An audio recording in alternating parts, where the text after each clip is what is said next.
Es un hermoso canto, ¿verdad? Cuando yo lo escuché por primera vez, el hermano Sergio Morales, el compositor, lo estaba cantando en el funeral de su mamá. Imagínese usted, cantando esto en el funeral de su mamá. Había muchísima gente aquella vez y me acuerdo que él estaba ahí parado enfrente con su guitarra y cantándolo a todo pulmón, y la verdad yo no sé cómo pudo hacer eso Checo, porque a mí se me quiebra la voz cuando algo me conmueve y no puedo continuar cantando, pero Sergio continuó, ¿verdad? Y escuchar por primera vez esas palabras y reconocer que la vida tiene un ciclo, no es sencillo, no es sencillo, y más cuando eso sucede en un entorno cercano a nosotros, ¿verdad?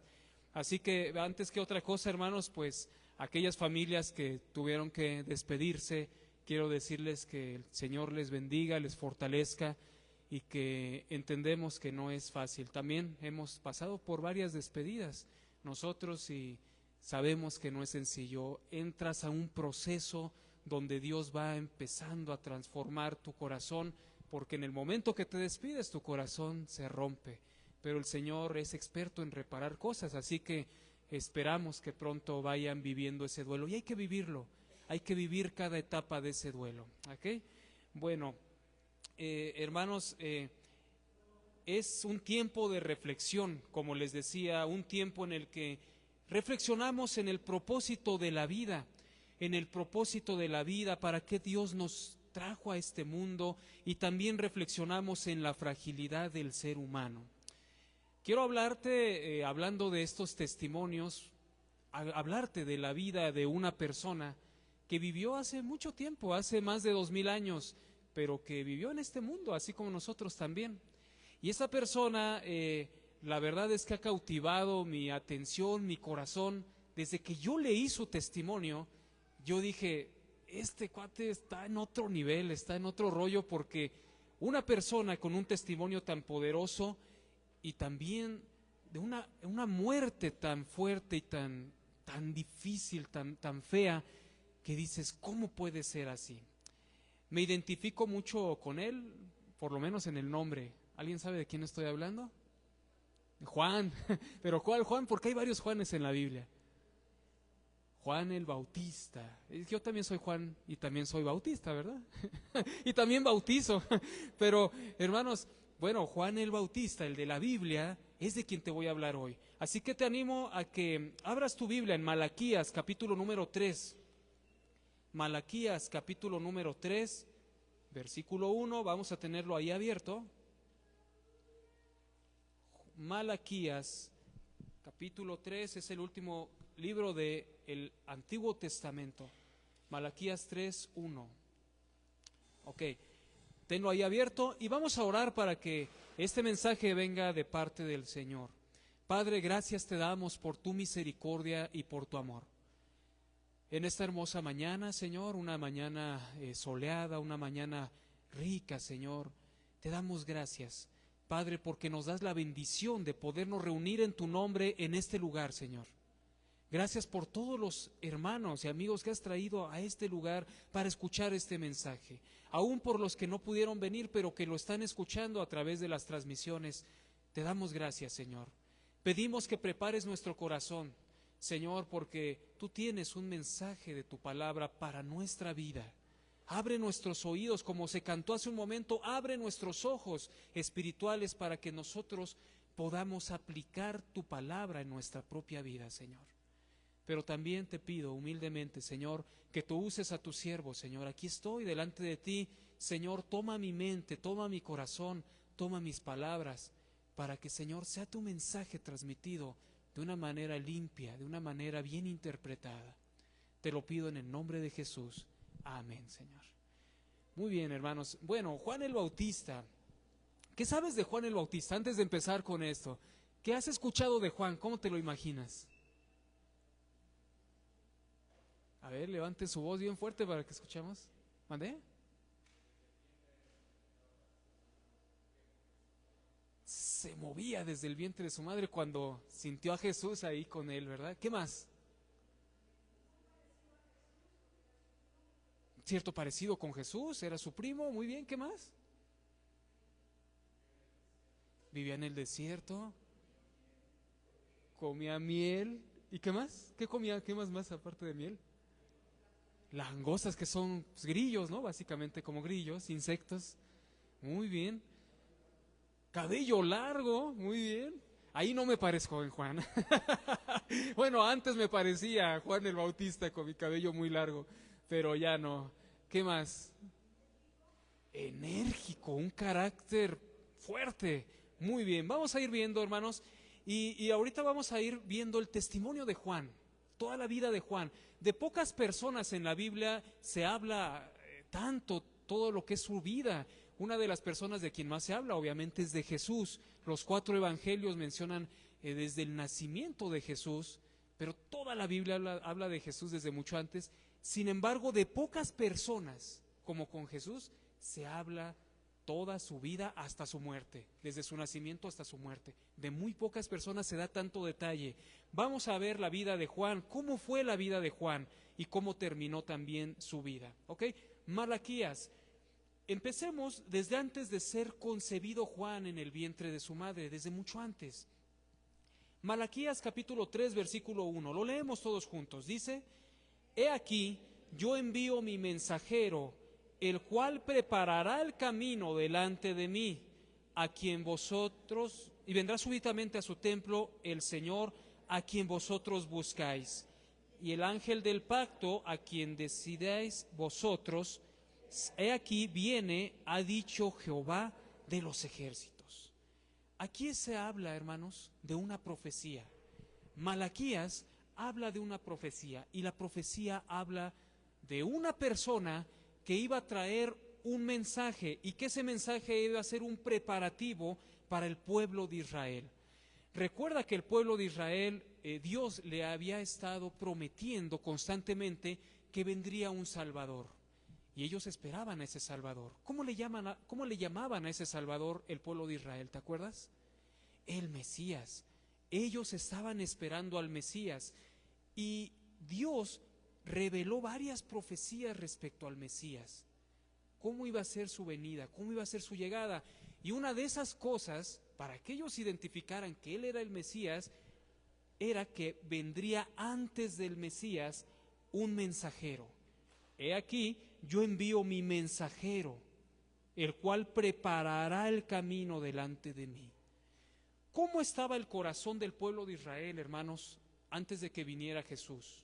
Antes de que viniera Juan y Jesús, ¿cómo estaba el corazón de todo el pueblo? Normalmente era gente bien obediente.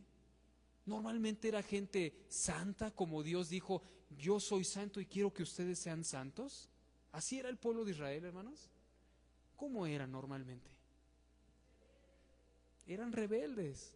Entonces su corazón no estaba listo para recibir al Mesías. Su corazón necesitaba estar preparado. ¿Alguien de los que están aquí se dedican al campo, hermanos? ¿No? Bueno, la tierra se tiene que preparar. La tierra, si usted quiere sembrar, no va a llegar a cualquier lugar así como está la tierra y echar una semilla adentro y ya. La tierra se tiene que preparar, porque si la tierra no se prepara, hermanos, esa cosecha no va a rendir el mejor fruto. La tierra se tiene que nutrir, se tiene que escarbar, le hacen todo un proceso. Yo tampoco soy campesino, pero los campesinos saben de esto. Es un proceso largo y pesado, hermanos, para preparar la tierra. Y aquí dice la palabra de Dios que Dios enviaría a un mensajero que prepararía esa tierra, que es el corazón de Israel. Y ese mensajero, ¿quién crees que iba a ser, hermanos? Juan el Bautista. ¿Ok? Otra de las profecías sobre Juan, Isaías 40, acompáñame por favor. Isaías capítulo 40, versículos 3 al 5. Y ahora le voy a pedir a la primera persona que lo encuentre, se ponga de pie y nos lo lea bien fuerte, por favor. Isaías 40 del 3 al 5.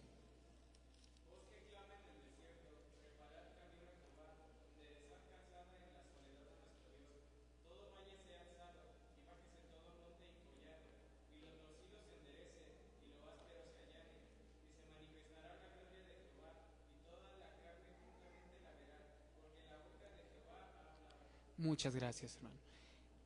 Aquí hay otra pista para que cuando viniera ese mensajero, ¿de dónde vendría anunciando el mensaje? Desde el desierto.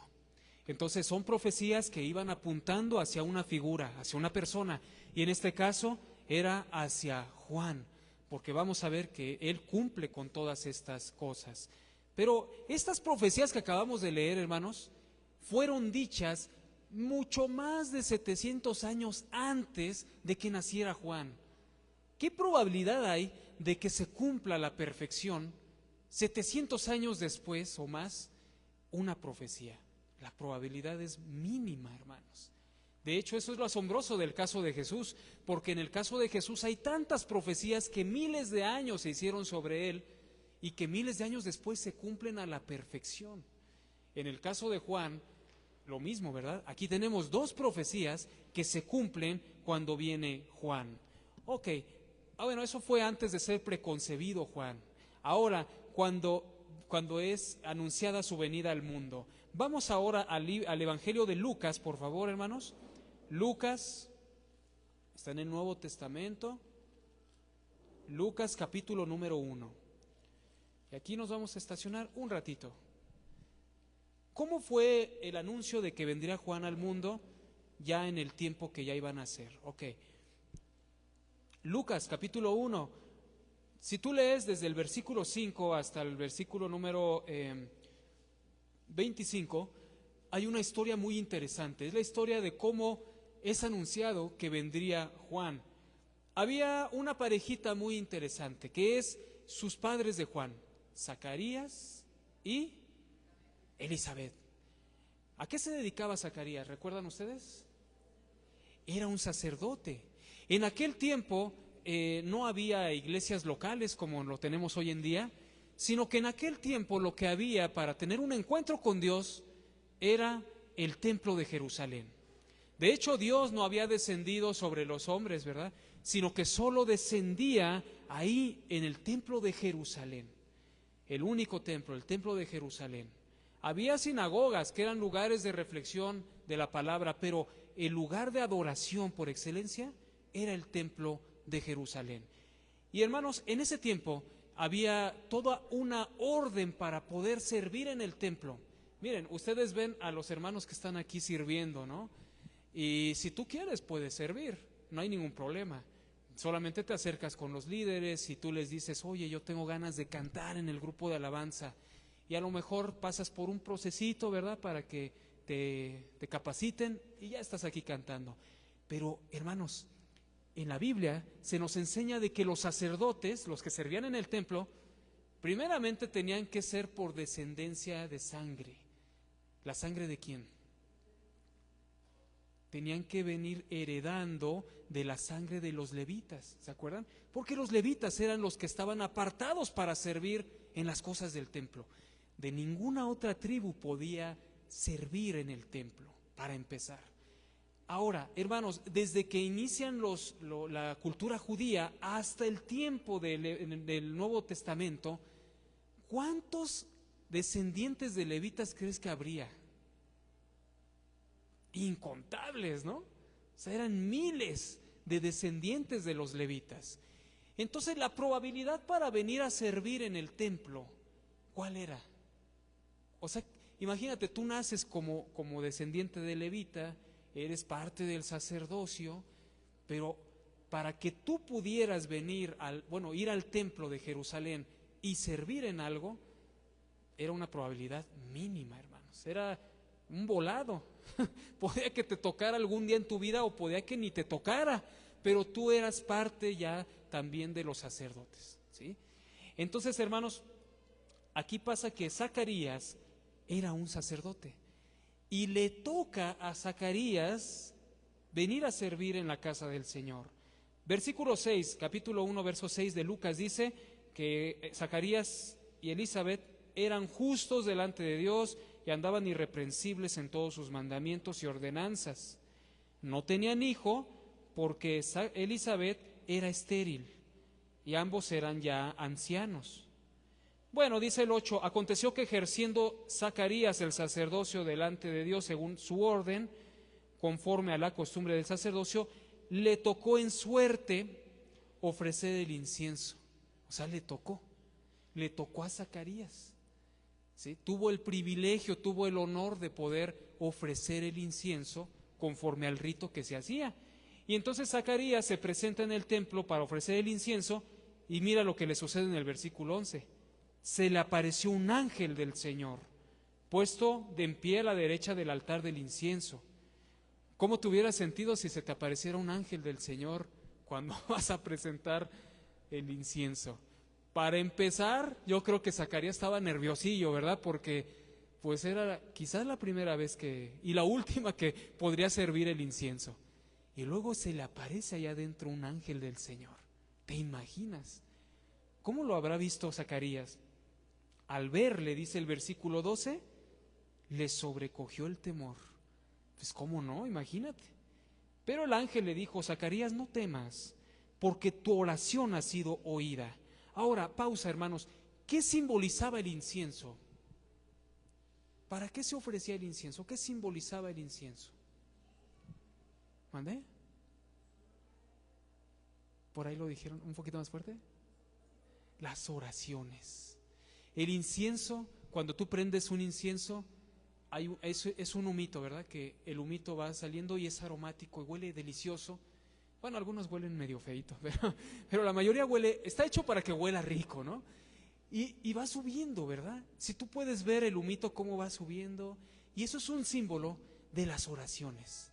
Porque así como el incienso sube, el pueblo de Israel en esa hora que se ofrecía el incienso, el pueblo de Israel levantaba sus manos y oraba al Señor. ¿Te imaginas esa escena?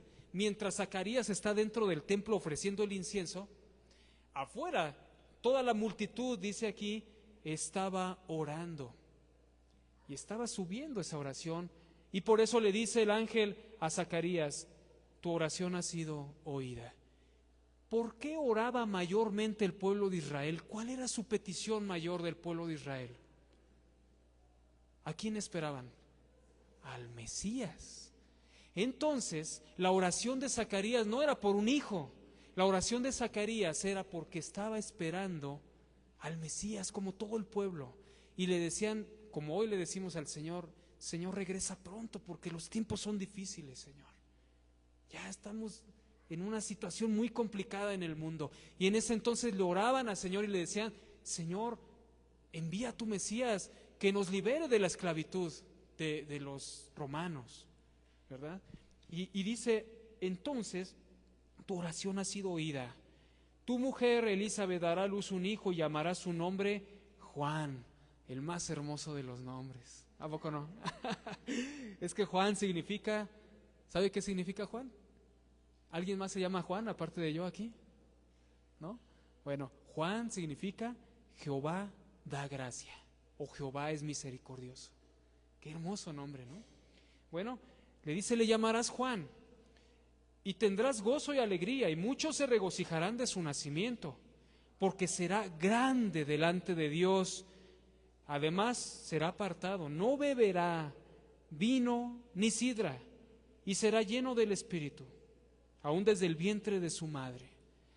Hermanos, ¿a quiénes apartaban de esa manera y no tenían que cortarse el cabello, ni beber vino ni sidra, ni tocar el cuerpo de un animal muerto? ¿A quiénes se les apartaba así? A los nazareos, ¿sí? Era un voto que hacían, pero era gente apartada para Dios. Dios quería que todos fueran santos, todos vivieran en santidad, pero los que se apartaban para un voto nazario estaban en un nivel en el que no se tenían que contaminar por nada, ¿sí? Y esto simbolizaba una entrega total al Señor. Juan, desde antes de su nacimiento, dice el ángel, tendrá que ser apartado, no beberá vino ni sidra. Tendrá que ser un hombre santo, un hombre de buen testimonio. Porque la línea es muy delgada, hermanos. Cuando a alguien le gusta el alcohol, la línea es muy delgada. Uno puede pensar: no estoy borracho.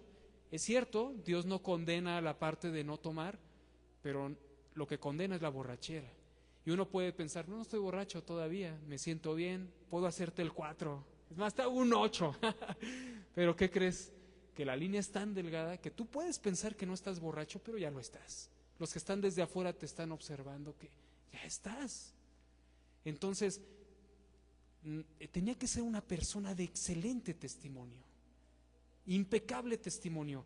Y dice aquí, será un hombre santo, y el Espíritu Santo será lleno del Espíritu Santo. En ese tiempo, hermanos, y de ahí para atrás, solo algunas personas estaban llenas del Espíritu Santo. No todos, Como hoy en día, todos los que hemos creído, si nosotros creímos en Jesús, viene el Espíritu en nosotros, es derramado en nosotros y se queda en nosotros. Pero en aquel entonces no era así, hermanos. El Espíritu descendía en el templo de Jerusalén, estrictamente donde estaba el arca del pacto y donde estaba el propiciatorio. Ahí en medio de los ángeles, ahí descendía, hermanos. Y sobre solo algunas personas, David, Saúl, aunque se le quitó por andar de desobediente, ¿verdad? Hasta incluso también estuvo sobre Sansón, ¿verdad? Aunque fue también desobediente, pero cuando él tenía su fuerza y su poder era por el Espíritu de Dios. Estuvo con Elías el Espíritu de Dios. Y así es prometido que estaría también ¿con quién? Con Juan el Bautista. Fíjate qué persona, ¿eh? Y luego dice en el versículo 16, hará que muchos de los hijos de Israel se conviertan al Señor Dios de ellos. ¿Te acuerdas que el propósito de la venida de Juan era para preparar el corazón del pueblo de Israel? El pueblo de Israel estaba desviado. Y entonces este hombre hará que muchos de los hijos de Israel, ojo, no todos, muchos, pero no todos. Habrá también quien no creería. Y dice, se conviertan al Señor Dios de ellos. E irá delante de él con el espíritu y el poder de Elías. ¿Alguien recuerda quién era Elías? ¿Era un qué? Era un profeta. Y uno de los más grandes profetas, ¿sí? Elías se muestra en su ministerio como un profeta de gran poder, hermanos. Bueno, luego le dio miedo, ¿no? Ya cuando se mete a la cueva y escapa, era un ser humano. Pero, hermanos, antes de eso, hizo unas proezas de aquellas Elías.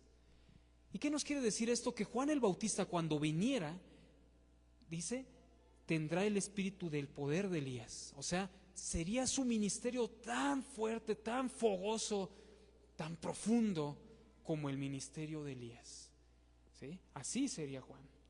Para hacer volver los corazones de los padres a los hijos. Hace ratito decíamos que no es fácil preparar la tierra para sembrar. Es cansado, es pesado, hermanos.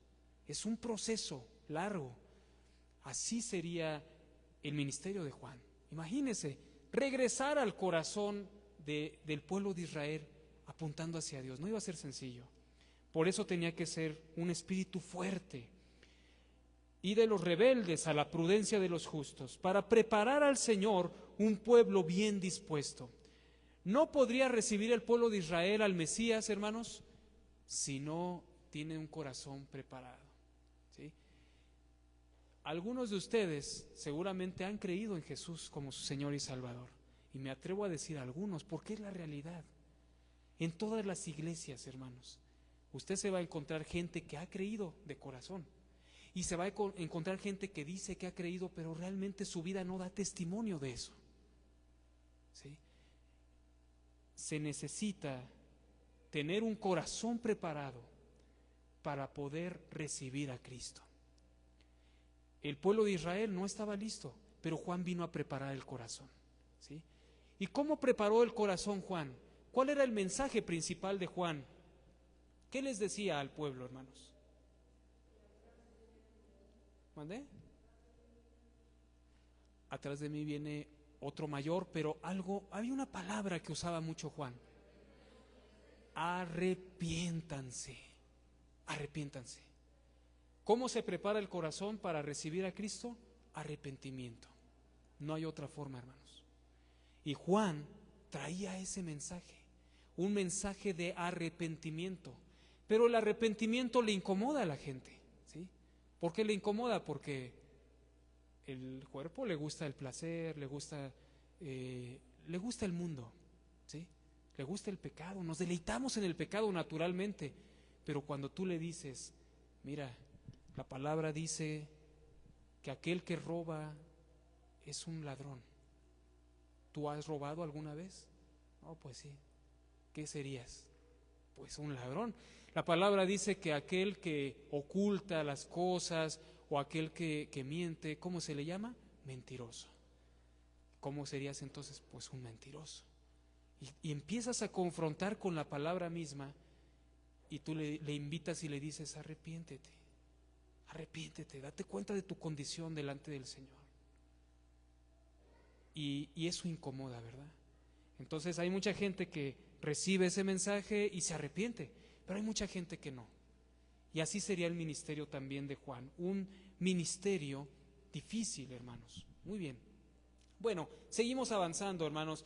Ya cuando estaba en el vientre de su mamá, porque queda embarazada Elizabeth, queda embarazada de una forma milagrosa. Acuérdate que ella era estéril y que además ya estaba avanzada de edad. No iba a ser nada sencillo. Milagrosamente queda embarazada y entonces cuando estaba en el vientre entra en escena otro personaje, que es Jesús, como por ahí lo dijeron. Jesús, siendo primo de Juan el Bautista, estaban ambos en el vientre de sus madres. Entonces María va a visitar a Elizabeth y cuando la saluda, el Espíritu Santo hizo que, como aquí lo dice, desde el vientre estará el Espíritu con él. El Espíritu Santo hace que Juan salte de alegría, ¿verdad? Esto lo vemos ahí mismo en Lucas, pero esto lo puedes ver en el versículo 39 al 45. Y salta la criatura cuando escucha la voz de la Madre del Señor. Era una personita especial, ¿verdad? Muy bien. Hermanos, pasamos a la niñez de Juan, Lucas 1:80. Vamos allá, por favor. Lucas 1:80. Bueno, dice que el niño crecía y se fortalecía en espíritu y estuvo en lugares desiertos hasta el día de su manifestación a Israel. Ya te lo puedes imaginar, a un niño creciendo saludablemente, ¿sí? Crecía físicamente, crecía mentalmente y se fortalecía en espíritu. Es decir, mucho tuvieron que ver sus padres ahí. Y aquí encontramos una joya bíblica, hermanos. Es vital la guía, las decisiones y el apoyo de los padres en la etapa formativa de nuestros hijos. Porque sin los padres de Juan, aunque él hubiera sido apartado, sus padres tuvieron mucho que ver para que el niño creciera y se fortaleciera en espíritu.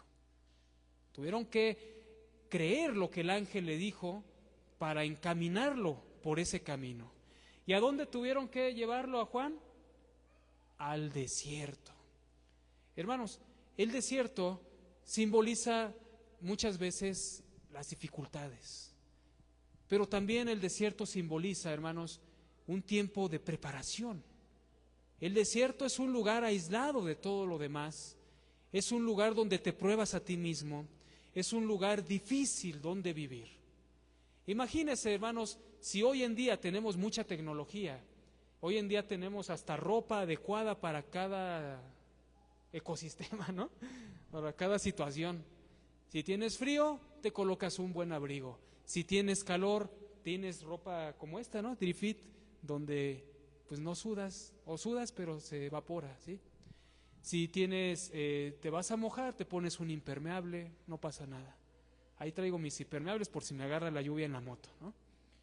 Pero en ese entonces, hermanos, en el tiempo de Juan, no había nada de eso. ¿Cómo sería vivir en el desierto, hermanos? Para todos ellos. Imagínense. Y Juan tuvo que caer en el desierto por causa de el llamado que tenía. Fíjese. Ahora, el mensaje que anunciaba Juan, ya lo dijimos, es un mensaje de arrepentimiento. Es un mensaje chocante para la gente. Tú háblales, es más, hermano, ¿quieren ver crecer esta iglesia de personas? ¿Quieren que se atasque de gente aquí? Pues predícales sobre que les va a ir bien, predícales que nada les va a pasar, que todo va a estar bien en sus vidas, que van a tener recursos. Y mira, esto se va a llenar enormemente, porque eso es lo que la gente quiere escuchar. Pero el mensaje que dice Dios y que le envió a Juan era un mensaje de arrepentimiento, era un mensaje chocante, contracultura, hermanos. Y entonces predica un mensaje contracultura y vas a tener a los que verdaderamente están dispuestos a escucharlo. ¿Sí? Y así fue el mensaje de Juan. Entonces, al desierto, hermanos, también se le manda a los exiliados, ¿no? A los que no quieres escuchar. Y también en el desierto se refugian aquellos que están en peligro. Se alejan de las ciudades y se van al desierto para esconderse del peligro. Entonces, esto tiene que ver con la vida de Juan, hermanos. El desierto fue una parte muy importante. Vamos a Marcos, capítulo 1, por favor. Y juntos vamos a leer un poco más sobre Juan, ahora sobre su ministerio. Ya imagínate a Juan más grande, ya dejó de ser un niño, y ahora Juan va a iniciar este ministerio, a lo que fue llamado Juan. Capítulo 1 de Marcos, dice en el versículo número 2, como está escrito en Isaías el profeta: he aquí yo envío mi mensajero delante de tu faz, el cual preparará tu camino delante de ti. Voz que clama del desierto, preparen el camino del Señor, enderecen sus sendas. Ya lo leímos, ¿verdad? Ya vimos dónde está profetizado. Ahora el versículo 4. Bautizaba Juan, ¿en dónde? En el desierto. Y predicaba el bautismo de arrepentimiento para perdón de pecados. Ahí estaba Juan, hermanos, en el desierto predicando con todo. Y salían a él toda la provincia de Judea y todos los de Jerusalén, y eran bautizados por él en el río Jordán, confesando sus pecados. Había una respuesta del pueblo de Israel. Nosotros ya lo leímos hace un momento. Dios prometió que vendría un mensajero y que anunciaría el arrepentimiento y que muchos del pueblo se convertirían. No todos, pero muchos se convertirían. Y aquí se está cumpliendo. Juan estaba predicando, imagínatelo, ahí en el desierto, y la gente iba a buscar a Juan para escuchar su mensaje, y cuando se arrepentían, los bautizaba. Eso es lo que hacía Juan. Y luego dice, nos da un detalle sobre cómo se vestía, versículo 6. Juan estaba vestido de pelo de camello y tenía un cinto de cuero alrededor de sus lomos. ¿Ya te lo imaginas vestido así? Bueno, yo me lo imagino como un cavernícola, ¿no? Porque ¿quién más se vestía de piel? Directamente de piel, pero tenía que vestirse así por las inclemencias del desierto. Él vivía en el desierto, hermanos. Ahora, ¿te acuerdas a qué se dedicaban sus padres de Juan? Bueno, su padre era sacerdote. ¿Cómo se vestía un sacerdote? Pues con túnicas bonitas, ¿no? Limpias. Vivía del templo. Era gente que tenía recursos. No faltaban los recursos en el templo.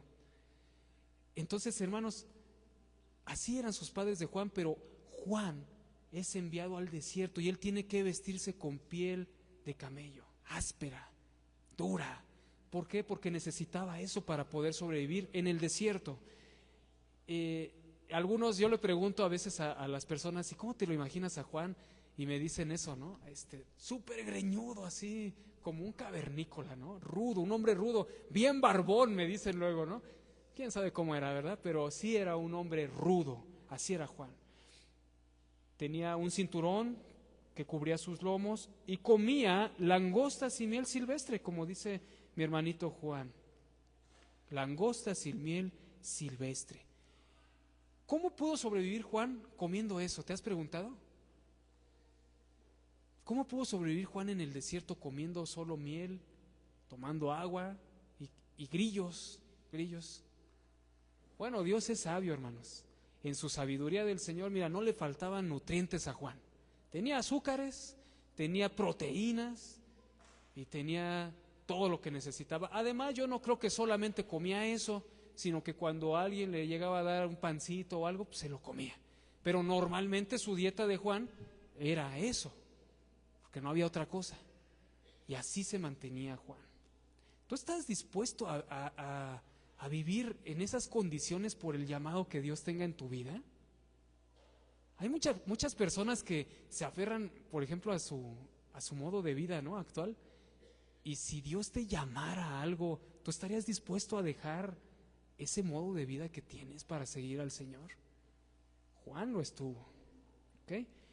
Dice así: y predicaba diciendo: viene tras mí el que es más poderoso que yo, a quien no soy digno de desatar encorvado la correa de su calzado. ¿A quién se refiere ahí? A Jesús. Yo a la verdad les he bautizado con agua, pero Él los bautizará con el Espíritu Santo.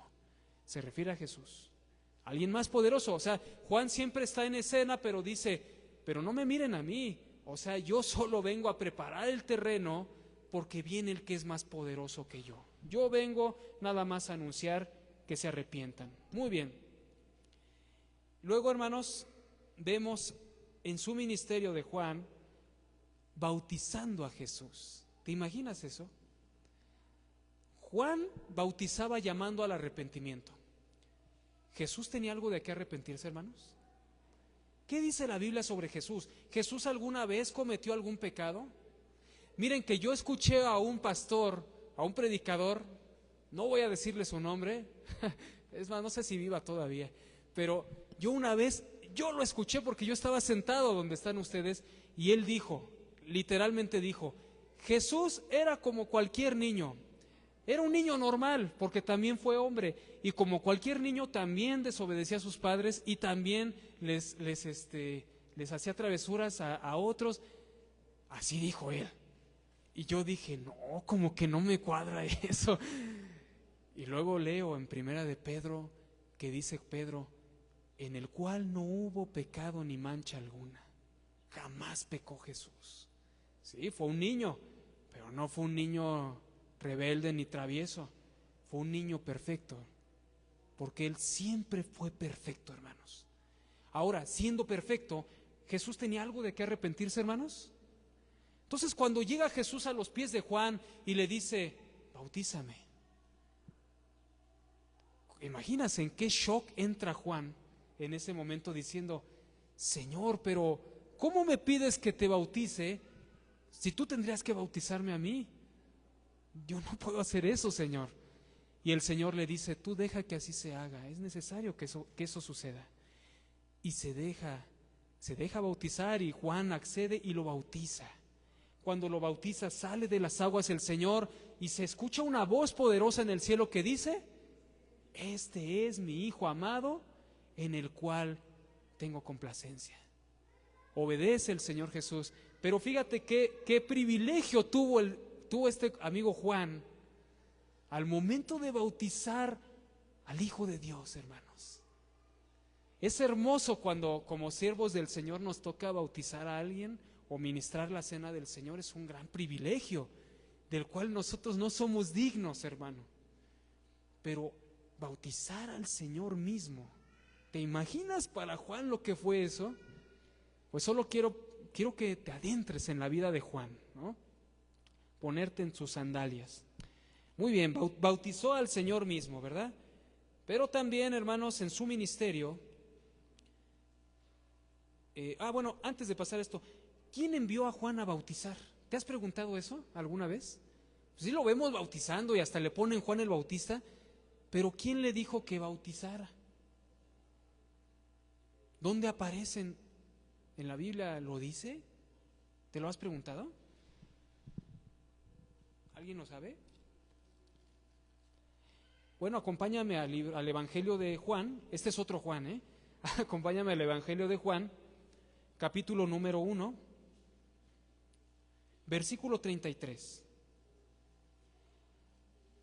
En esta porción Juan el Bautista está hablando y dice Juan, ayúdame a leerlo, 1:33, dice: y yo no le conocía, pero el que me envió a bautizar con agua, aquel me dijo: sobre quien veas descender el Espíritu y que permanece sobre él, ese es el que bautiza con el Espíritu Santo. Entonces, ¿quién envió a bautizar a Juan el Bautista? Dios mismo. En ese tiempo en el que se estaba fortaleciendo, en el desierto y todo esto, el Señor, Dios, le dijo, bautiza con agua. El bautismo, hermanos, no es estrictamente una práctica cristiana ni judía. En culturas más antiguas se ha practicado bautizos, pero es una figura que toma Dios para enseñarnos una verdad espiritual. Lo mismo pasa con el nacimiento. El nacimiento de alguien no es meramente algo religioso, ¿no? Pero Dios usa esa figura para decirnos, tienes que nacer de nuevo. O sea, usa figuras que ya existen para darnos una realidad. Lo mismo pasa con el bautismo. Dios le indica a Juan, ve a bautizar, bautiza con agua. ¿Qué mensaje vas a preparar, Juan? Solo diles que se arrepientan. Diles que ya va a venir el Salvador. Eso es todo. Su mensaje de Juan, hermanos, fue un mensaje muy corto. ¿Has leído el profeta Isaías? ¿Alguien ha leído completo todo Isaías en su Biblia? ¿Jeremías? ¿O alguien ha leído Daniel? ¿Cómo es el mensaje, hermanos? Enorme, ¿no? ¿Cuántas cosas hizo Isaías, Jeremías? Un mensaje enorme. Pero Juan solo tiene un mensaje muy corto. Su mensaje es: arrepiéntanse porque ya viene el Salvador. Eso es todo, hermanos. Un ministerio corto también. Se dice que Juan pues era primo de Jesús, ¿no? Jesús, más o menos cuando Jesús se bautiza, inicia su ministerio, y más o menos cuando muere el Señor, ¿como cuántos años tenía? 33 años. O sea que Juan no le llevaba por mucho, le llevaba por unos cuantos meses. O sea que Juan también era un muchacho de 30 y tantos años. Ponle tú 34, 33, 34, por ahí así. Estaba joven Juan, cuando estaba haciendo todo esto. ¿Quién tiene más o menos 30 y quién está en el tercer piso? A ver, levante su mano. Más o menos como el hermano. ¿Ya te lo imaginas? Como ella. Yo ya estoy en el cuarto piso, hermanos. Ya pasé al cuarto piso. Pero imagínenselo, bien jovencito, ¿no? ¿Sí? Así estaba Juan cuando estaba predicando este mensaje tan inquietante para toda la nación. ¿Te imaginas? Porque a veces te imaginas a Juan ya anciano, ¿no? No, Juan estaba joven, predicando, hermanos. Bueno, ¿qué pasa aquí, hermanos? Una joya bíblica. Juan tuvo un ministerio muy corto a comparación de los otros profetas. Tuvo un mensaje muy breve a comparación de otros. Vivió en condiciones muy rudas, expuesto a peligros todo el tiempo en su ministerio. No fue fácil para él, pero aún con eso decidió seguir el llamado que había en su vida. ¿Sí? ¿Qué era lo único que Juan tenía que hacer? Obedecer. No hay más, hermanos. Obediencia. Obediencia. El Señor le dijo, haz esto, y él lo hizo, hermanos. ¿Ok? Vamos finalizando. Pasamos a su muerte. A nadie nos gusta hablar de la muerte. La muerte significa separación. ¿Sí?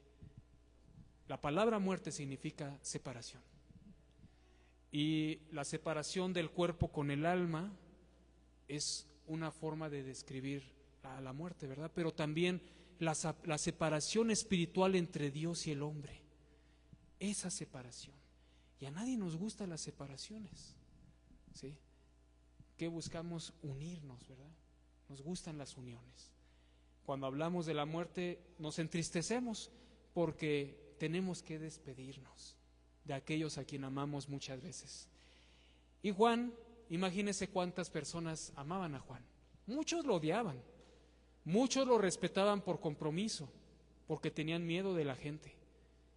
Pero muchos amaban a Juan, ¿sí? Muchos respetaban a Juan. Muchos veían en Juan el amor de Dios para su pueblo.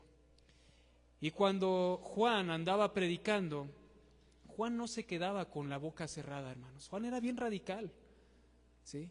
No dejaba pasar una. Tan radical era que dice que había un gobernador llamado Herodes. Y entonces este gobernador andaba haciendo cosas malas, ¿sí?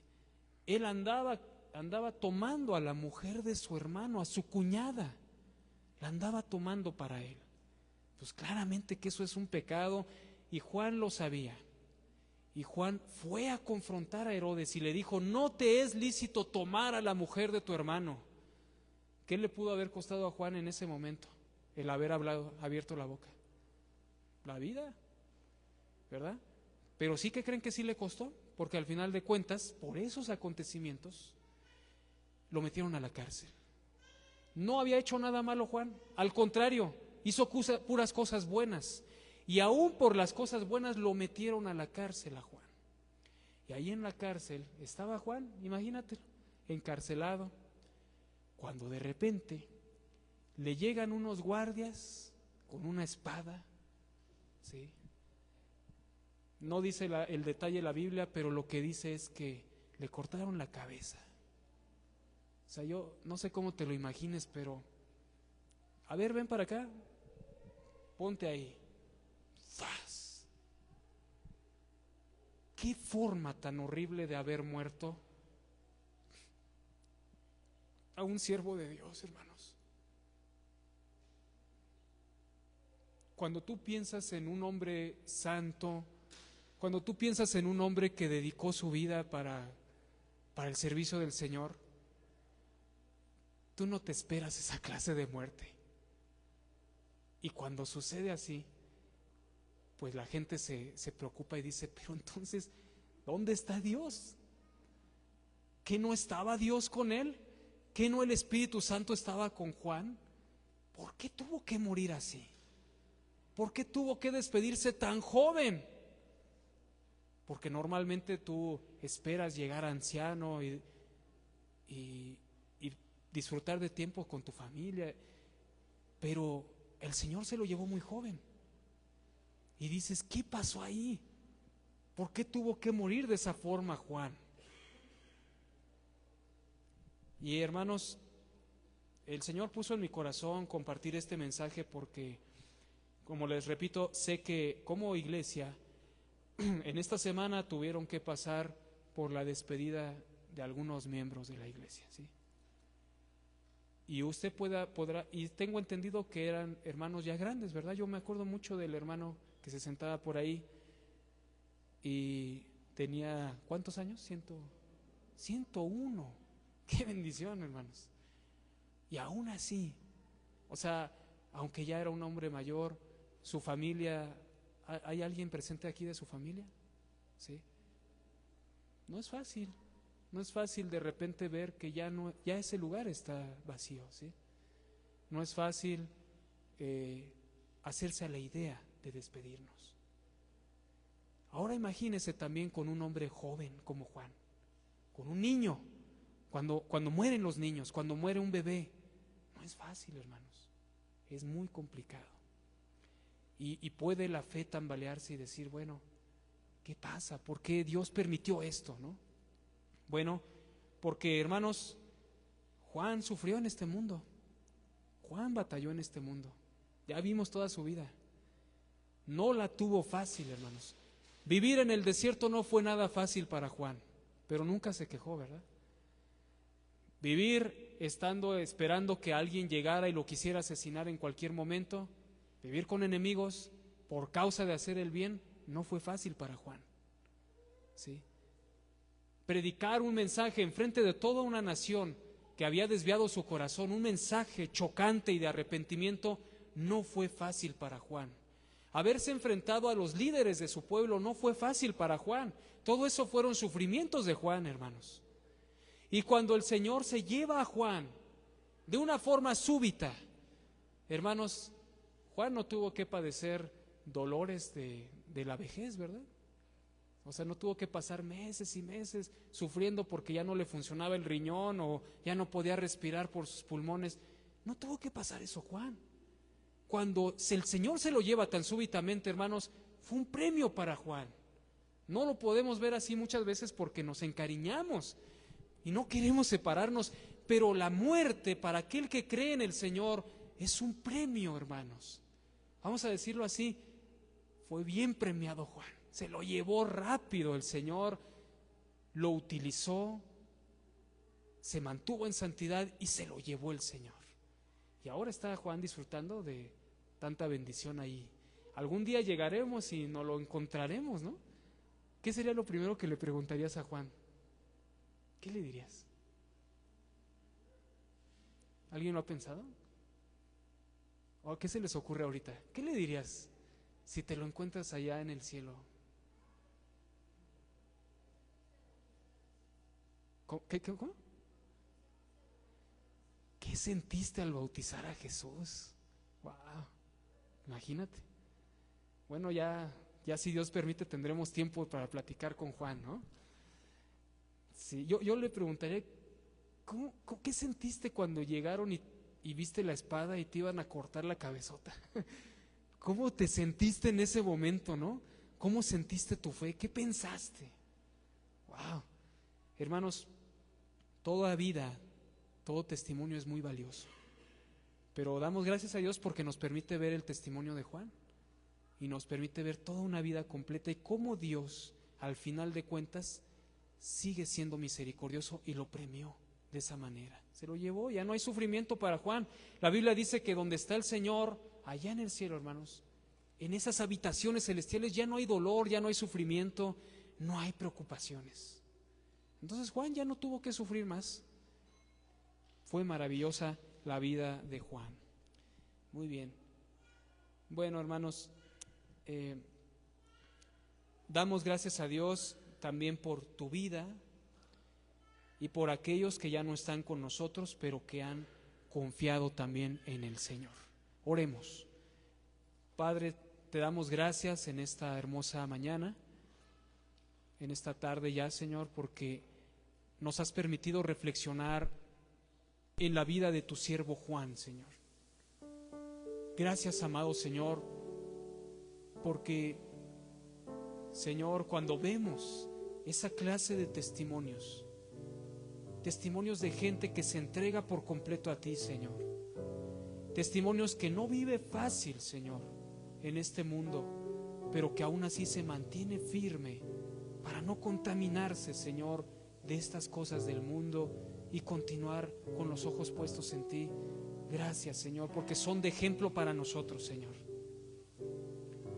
Aquí está tu iglesia, casa de oración, y seguro, Señor, para muchos de mis hermanos no es fácil mantenerse firmes en la fe, porque no lo es, Señor. Pero te pido en este momento, amado Dios, que tú les des la fuerza y el valor como el que le diste a Juan para mantenerse en el camino, Señor. Aún cuando suceden situaciones como la pérdida de algún familiar, la pérdida del trabajo, la pérdida, Señor, de alguna amistad, que continuemos adelante, Señor. Si hay alguien aquí que está herido, que está lastimado, que ha tambaleado en su fe porque no le ha ido muy bien en la vida, porque ha sufrido, si hay alguien aquí que venga con una carga delante del Señor, yo quiero pedirte que te pongas de pie. Me gustaría orar por ti. Si hay alguien aquí que quiera que el Señor le dé esa fuerza y ese valor, póngase de pie. Póngase de pie y vamos a orar por usted. ¿Hay alguien aquí, hermanos? Muy bien. Damos gracias, amado Señor, por el corazón de tu iglesia. Síguelos bendiciendo, Señor, y fortaleciendo. Y a estas personas que se han puesto de pie, Señor, queremos pedirte de una forma muy especial, Señor Jesús, que tú les acompañes en este caminar, Señor.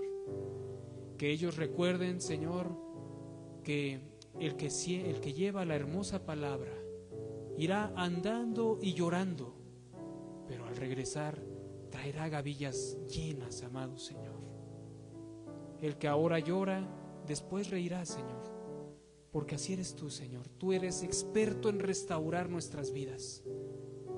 Así lo haces tú, Señor. Bendice a mis hermanas que se han colocado en pie, Señor, y permite que tu iglesia, casa de oración, las apoye, las fortalezca, las acompañe en oración. Todo esto te lo pido en el nombre de Jesús. Amén. Amén. Pueden tomar su lugar, hermanos. Muchas gracias.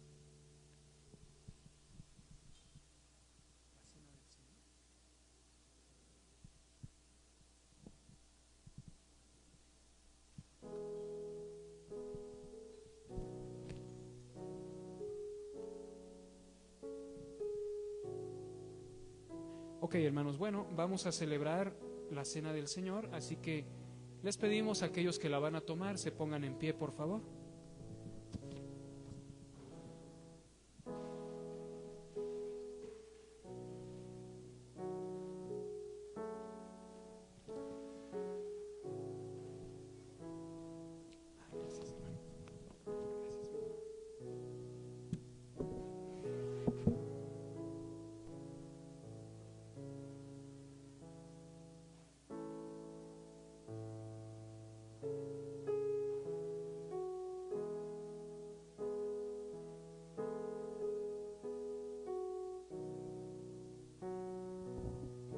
Ok, sí.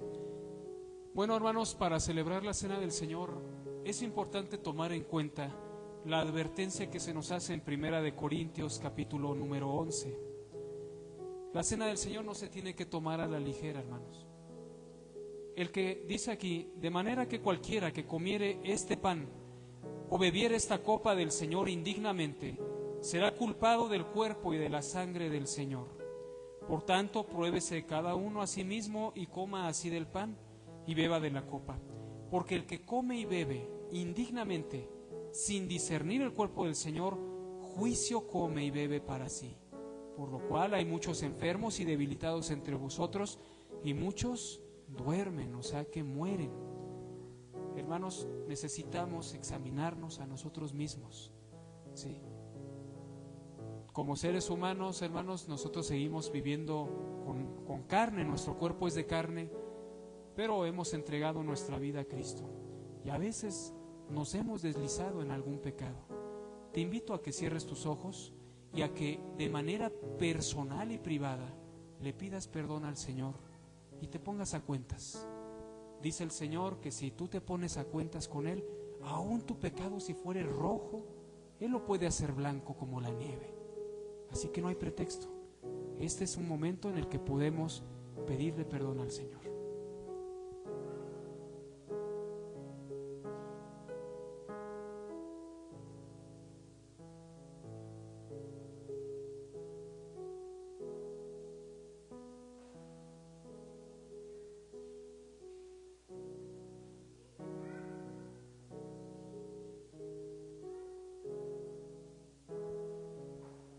Límpianos, oh Dios, de toda maldad, Señor. Ayúdanos, Señor, a caminar en rectitud, Señor, no como personas religiosas, Señor, sino como verdaderos discípulos tuyos, amado Señor. Gente que ha tenido un encuentro real contigo, gente que valora tu amistad y tu amor, Señor. Perdónanos, Señor, en el nombre de Jesús. Amén.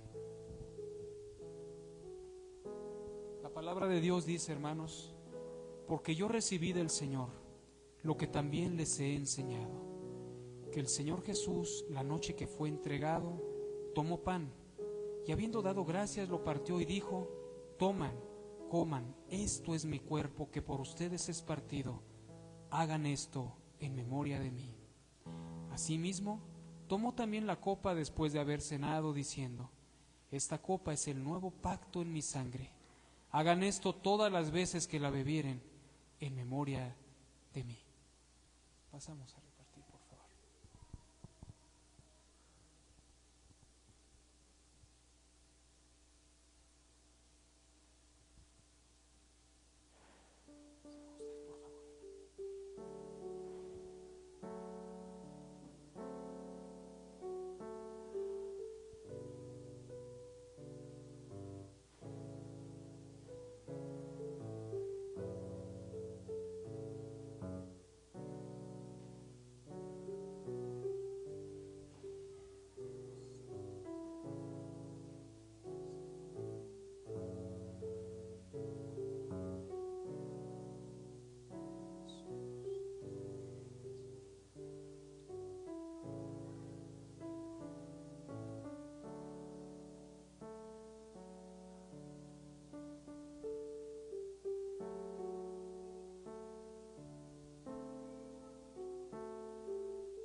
Oremos al Señor, hermanos.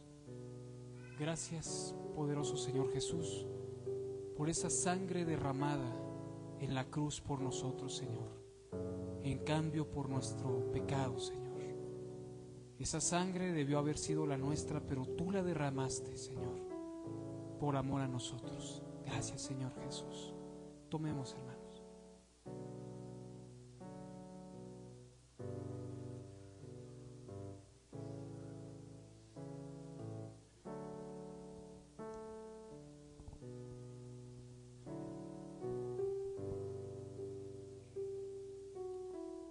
Señor, gracias porque tu cuerpo fue molido por nuestros pecados, Señor.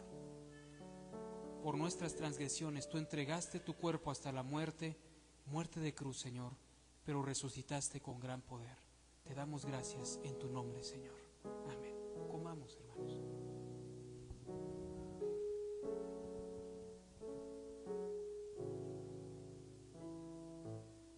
Así pues, todas las veces que comieres este pan y bebieres esta copa, la muerte del Señor anunciáis hasta que Él venga. Poderoso Dios, como lo dijimos hace un momento, te damos gracias, Señor, por todo lo que has hecho por nosotros. Y pedimos, Señor Jesús, que regreses pronto. Tú has prometido que volverás, Señor, y como se ha dicho, los tiempos son complicados hoy en día. Ven pronto, Señor Jesús. Salva todas las cosas, Señor. Te necesitamos. Gracias por tu amor. En el nombre de Jesús. Amén, Señor. Amén. Pueden tomar su lugar, hermanos.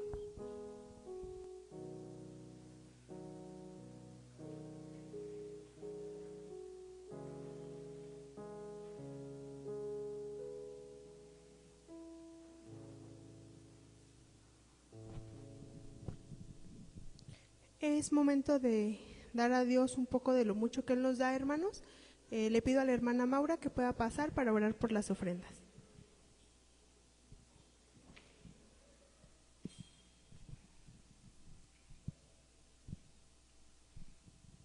Oremos, hermanos. Padre de misericordia, te damos muchas gracias, Señor, porque hemos estado aquí en tu casa, Señor, hemos escuchado tu palabra. Permite, Padre Santo, que podamos ser fieles a cada momento, a cada instante de nuestras vidas a ti, Señor. Gracias, Padre, porque en este momento te adoramos, te seguimos adorándote a través de nuestras ofrendas. Bendice los diezmos, bendice las ofrendas que sean depositar. Bendice a mi hermano que las administra, Padre. Y gracias, Señor, porque tu fidelidad es grande en nuestras vidas. En el nombre de nuestro Señor Jesucristo. Amén. Vamos a repetir nuestro texto lema, 2 Corintios 9:7. Cada uno dé como propuso en su corazón, no con tristeza ni por necesidad, porque Dios ama al dador alegre. Amén. 2 Corintios 9:7.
Bueno, hermanos, solo para comentarles, al igual que al grupo de niños más grandes, se les hizo un examen.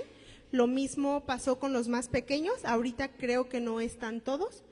Vaya, es muy complicado poderlos reunir a todos para poder hacer esto, pero pues para quienes están es importante reconocerles.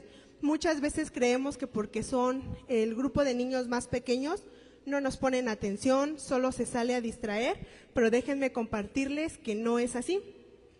En una de las clases se les dio a los niños el plan de salvación a través de la pulsera de colores. Y Natán, con lo que él entendió, le pudo compartir a su papá el plan de salvación. Entonces les voy a compartir los nombres de los niños, los lugares que tuvieron, evidentemente de los que no están, se los voy a hacer llegar en cuanto lleguen. El cuarto lugar lo tuvo Gómez Rodríguez Lara Daniela.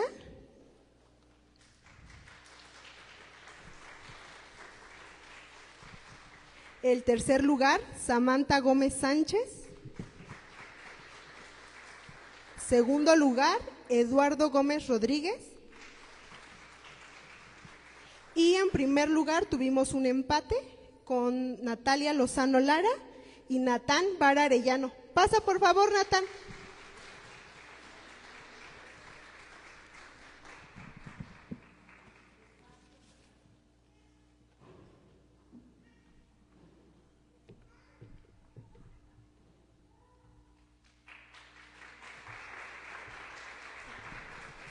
Y seguirles pidiendo, hermanos, que tengan en oración la vida de estos niños para que su vida espiritual pueda crecer. Es momento de los cumpleaños. Le pido a la hermana Charo que pueda pasar, por favor.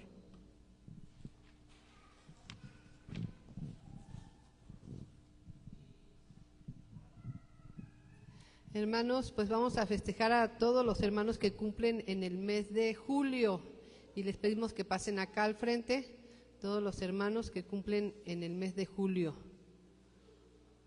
Damaris, ¿no? Damaris. Aquí está una, dos. ¿Quién más cumple en julio? Vénganse todos los que cumplan en julio. ¿Tú, Damaris? ¿No? ¿Damaris no? Acá pasen, acá paraditos. ¿Quién más? ¿Ya? ¿Son todos? ¿Quién más cumple? Y no quiere que sepamos que cumplen en julio. Que ya saben que vamos siguiendo a los hermanos para ir al mole y al pastel. ¿Doris? ¿No? Fue julio. ¿Quién más? ¿Ya son todos? Bueno, hermanos, pues queremos felicitarlos porque en este mes Dios les permite cumplir un año más de vida y estamos muy agradecidos con Dios por eso. Quiero leerles una porción de la palabra de Dios.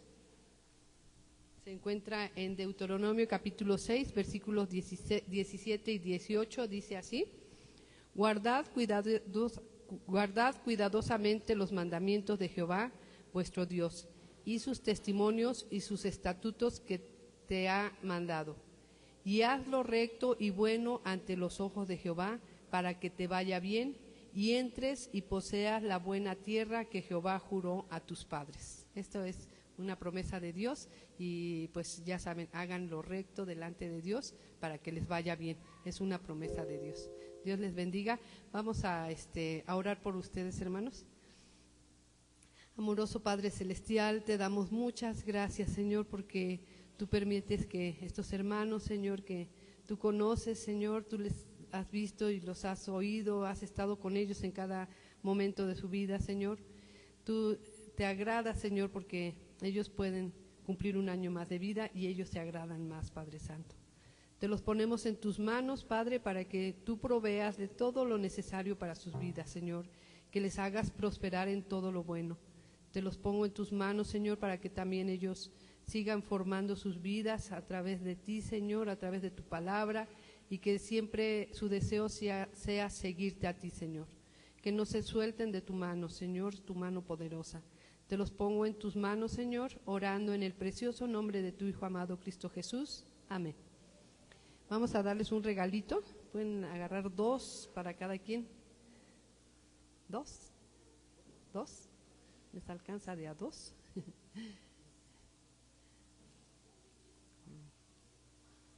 Pues felicidades, hermanos, Dios les bendiga y vamos a cantar feliz cumpleaños, hermanos, vamos a dirigidos feliz.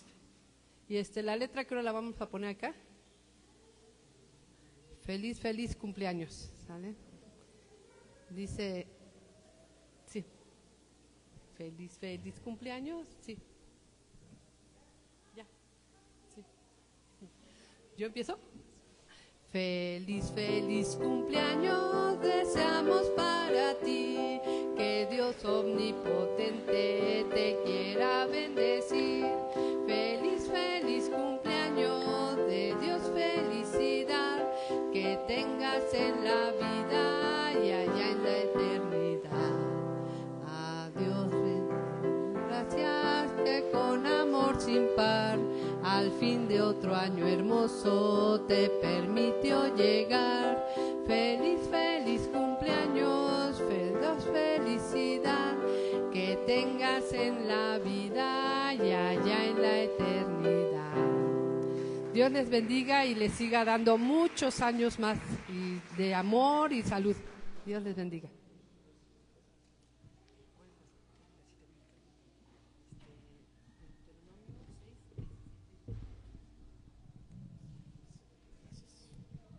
Tenemos los avisos, martes 8, reunión matrimonios, 7 p.m. aquí en la iglesia. Para el próximo domingo, culto 13 años de aniversario, Iglesia Bíblica Bautista Casa de Oración. Esperamos ahí asignaciones para hacer trabajo en equipo.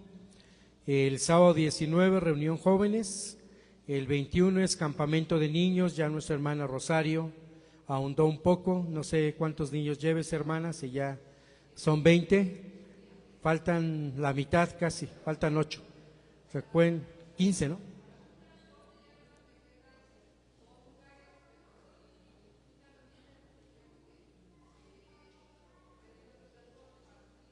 Ok, 2 lugares, bueno, ya escucharon, entonces acérquense, se puede apartar con 500 pesos, ya saben la cantidad de total del campamento. El día 25, viernes, en casa en que está a sus órdenes, tendremos oración, inviten hermanos también, y el lunes 28, reunión de varones a las 7 p.m. Son los más próximos, damos gracias a Dios por todas las actividades que se están llevando. Vamos a ser despedidos, ¿sí? Con el hermano Juan, una oración final, por favor, y con eso concluimos. Sí, perdón, la ofrenda de aniversario, 13 monedas o 13 billetes para la próxima, por favor. Perdón, hermanos, ando de platicón. Vamos a ponernos de pie, por favor. Vamos a darle gracias al Señor. Gracias, Señor, por haberme dado el privilegio de estar una vez más con mis amigos, tu iglesia, casa de oración, Señor. Gracias por sus vidas, bendícelos, Señor, bendice a cada familia representada aquí, Señor, llévales con bien, Señor, guárdales en sus caminos, Señor, fortalécelos en su fe, te lo pedimos en el nombre de Jesús, amén, Señor. Dios les bendiga, hermanos, un gusto verlos.